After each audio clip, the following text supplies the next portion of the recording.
예전 영상에서도 말씀드렸지만 제보가 기사가 되려면 3가지 요건을 갖춰야 됩니다.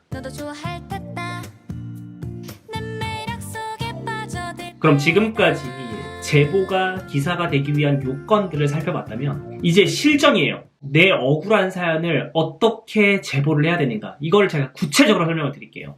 일단 이메일을 보내야 돼요. 사실 기자들은요, 하루에도 진짜 수십 번씩 메일함 확인해 봅니다. 새로운 소식 들어오거나 제보가 들어왔을까봐 쉬는 날도 맨날 이 메일함 들여다봐요. 일단 메일을 쓰실 때 틀을 잘 갖춰야 됩니다. 메일을 이렇게 쓰시는 분들이 계세요. 분통 터져서 죽겠습니다. 죽기 직전입니다. 제보 드릴게요. 꼭 연락주세요, 기자님. 010-1234-1234. 이런 식으로 메일을 보내시는 분들이 진짜로 있어요. 근데 솔직히 기자들이 민원을 해결해주는 사람도 아니고 아무런 내용, 이걸 보면서 우리가 어떤 내용을 파악할 수 있겠어요? 아무것도 파악할 수 없어요. 얼굴 한번 본 적 없는 낯선 제보자한테 선뜻 내 개인 전화로 전화를 걸어서 선생님 무슨 일 있으세요? 물어보기도 사실 우리도 부담스러워요. 그러니까 어느 정도 형식을 갖춰서 기자들이 관심을 가지게끔 내용을 깔끔하게 정리해서 보내주셔야 돼요. 예를 들어서 여기에 나온 쿠팡의 사례라고 칩시다. 이 경력직인 A씨가 고객관리 업무, 평일 5일 근무 이런 채용 공고를 보고 경력 이직을 했어요. 근데 출근해보니까 홍보팀에 나를 배치시켜놨고 평일 근무가 아니라 주말 포함 5일 근무 3교대 업무, 채용 공고와는 다른 인사 배치를 쿠팡에서 했다는 거예요. 그러면 이럴 때 제보 메일을 어떻게 보내냐면 이렇게 보내셔야 되는 거예요. 제목부터 달아봅시다. 제보, 이렇게 제목 크게 달고 쿠팡에서 취업 사기 당했습니다. 경력직이 졸지에 백수가 됐습니다. 이런 식으로 제목을 쓰는 거예요. 야, 쿠팡이라는 곳에서 취업 사기가 발생했다고? 경력직이 백수가 돼? 야, 이거 기사가 되겠는데? 이거 재밌는데? 이러면서 메일을 일단 열어보겠죠. 그 다음에는 이제 제보 내용은 어떻게 쓰냐면 어렵지 않아요. 나의 사례를 그냥 찬찬히 써주시면 돼요. 쿠팡에서 취업 사기를 당했습니다. 도와주세요. 저는 지난 1월 1일 쿠팡 채용 공고를 보고 경력직에 지원했습니다. 채용 공고에서는 주 5일 근무, 평일 근무, 고객 관리 업무로 알고 지원했습니다. 중간에 면접도 봤는데 이때도 근무 여건과 부서에 대해 변화가 있다고 말하지 않았습니다. 이후 1월 10일 최종 합격 통보를 받았고 15일부터 쿠팡에 출근했습니다. 그런데 출근 당일 당황스러운 소식을 들었습니다. 고객관리 부서가 아니라 홍보팀에 배치됐고 평일 근무가 아닌 주말 포함 교대 근무였습니다. 당황스러워서 인사팀에 문의했지만 해결책을 제시해 줄 수 없다고 답했습니다. 저는 경험하지 못한 업무에 적응하지 못했고 얼마 지나지 않아 퇴사하게 됐습니다. 저는 이전 회사에서 3년 넘게 일하고 있었는데 다시 돌아갈 수도 없는 상황입니다. 멀쩡히 잘 다니던 직장인에서 졸지에 백수가 됐습니다. 저희 억울한 사연을 취재해 주세요. 010-1234-1234. 이런 식으로 메일을 보내는 거예요.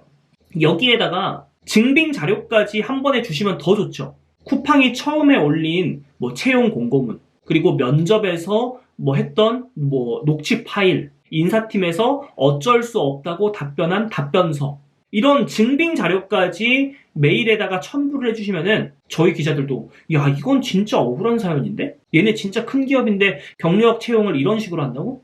이렇게 기사화가 될 수가 있는 거예요. 우리도 관심을 가질 수 있다는 거죠. 제목도 달았고 내용도 이제 찬찬히 잘 썼어요. 그럼 이제 기자들한테 보내야 됩니다. 근데 메일을 아무한테나 보내면 안 됩니다. 기자들은 맡은 분야가 있기 때문이에요.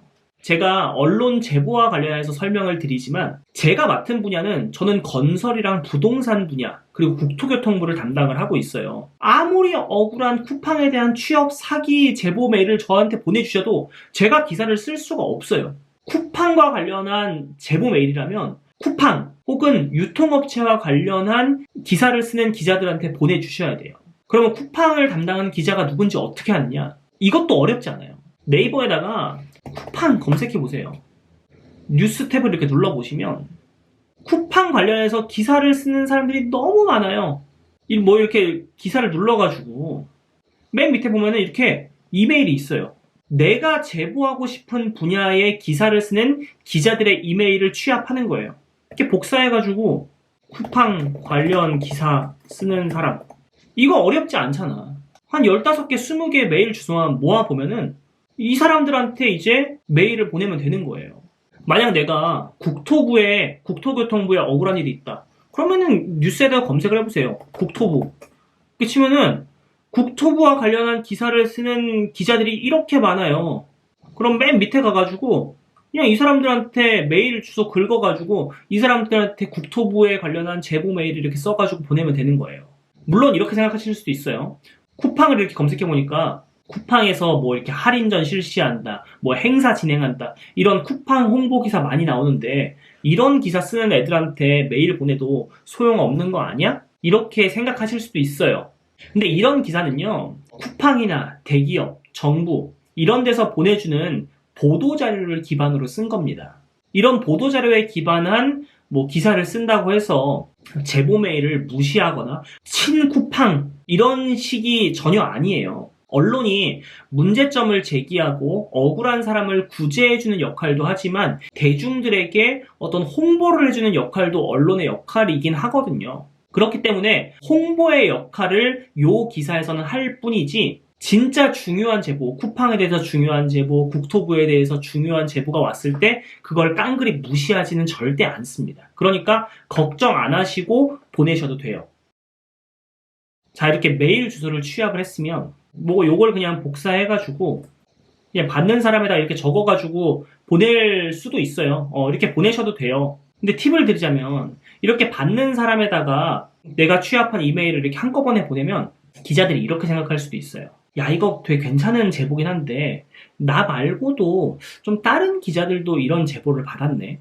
난 오늘 좀 바빠가지고 메일을 하긴 좀 늦게 했는데 다른 기자, 메일을 받은 기자들이 이미 이 제보에 대해서 취재하고 있는 거 아니야? 이렇게 생각할 수가 있거든요, 기자들이. 그러니까 메일을 보내실 때 어떻게 보내시냐면 이런 식으로 받은 사람에다가 다 넣어서 보내는 게 아니라 이 숨은 참조에다가 메일 주소를 넣고 이메일을 발송하면 어떻게 효과가 되냐면 몇 명의 기자들이 이 이메일을 받았는지 확인할 수가 없어요. 몇 명이 이 제보를 받았는지 확인할 수 없으니까 혹시 나만 받은 걸 수도 있으니까 이 제보 메일을 내가 이거 좀 취재해 볼까? 이런 식으로 생각하고 조금 더 연락을 줄 가능성이 높죠. 그러니까 오늘 얘기를 정리하자면 이겁니다. 일단 제가 꼽은 제보가 기사화가 되기 위한 요건은 요 3가지가 있어요. 이 요건을 다 갖춘다고 해도 기사화가 안 되는 경우도 있고 이 3가지 요건 중 어떤 것도 갖추지 못했는데 기사화가 되는 경우도 있어요. 이게 완벽한 법칙은 아닙니다만 이런 요건들을 갖추면 기사화가 될 가능성이 높다는 말씀을 드리는 거고요. 만약에 내가 처한 이 안타까운 사연이 이런 요건들을 갖췄다면은 내가 겪은 일들을 이렇게 차근차근 잘 정리해가지고 제목도 좀 요약해서 잘 달고 그 다음에 메일을 보내실 때 아무한테나 모든 기자한테 그냥 아무한테나 막 보내는 게 아니라 쿠팡에 대해서 제보할 게 있다면 쿠팡 기사를 쓰는 사람 그리고 국토교통부에 대해서 제보를 할 게 있으면 국토교통부 기사를 주로 쓰는 사람 이런 사람들을 잘 추려가지고 보내는데 그냥 받은 사람에다가 다 때려놓고 보내는 게 아니라 몇 명한테 제보가 들어가는지 확인할 수 없도록 이런 식으로 숨은 참조에다가 메일 주소를 넣고 보내면 조금 더 기사화가 될 가능성이 높다. 이 말씀을 드리는 겁니다. 뭐 아무튼 오늘은 예전에 영상에서 올렸던 어떻게 하면 나의 제보가 기사화가 될 수 있을까 이 부분에 대해서 설명을 드렸는데요. 많은 분들께서 언론에 대한 불신과 기자에 대한 혐오감 이런 것들을 갖고 계시는 것 같아요. 근데 솔직히 이런 부분은 정치적인 부분에서 많아요. 언론사의 정치적인 성향, 시청자층의 개인적인 정치적인 성향 이런 거에 저는 좀 달려있다고 보고 정치 이슈가 아니라 어떤 제보자가 진짜 안타까운 사연에 처했다 혹은 양심적인 내부 고발이 있다 이런 것들이 접근해 왔을 때 분명히 언론사와 기자들은 분명히 열정적으로 취재를 합니다. 이건 진짜 한순간도 변하지 않았어요.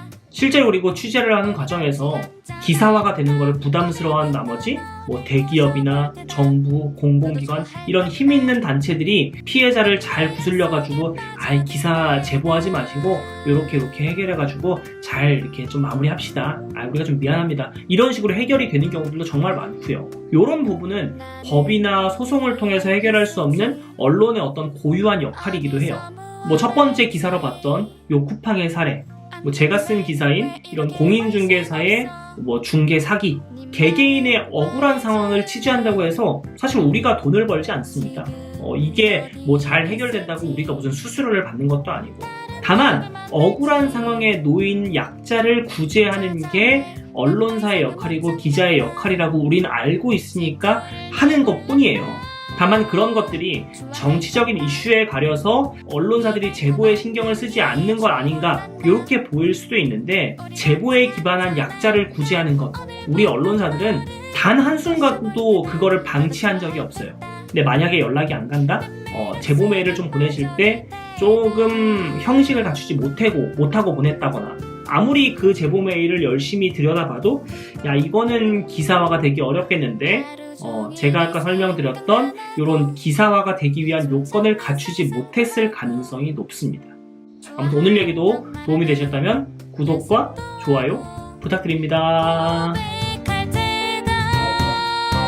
좋아할 텐다. 네 달콤한 향기에 취해볼란다.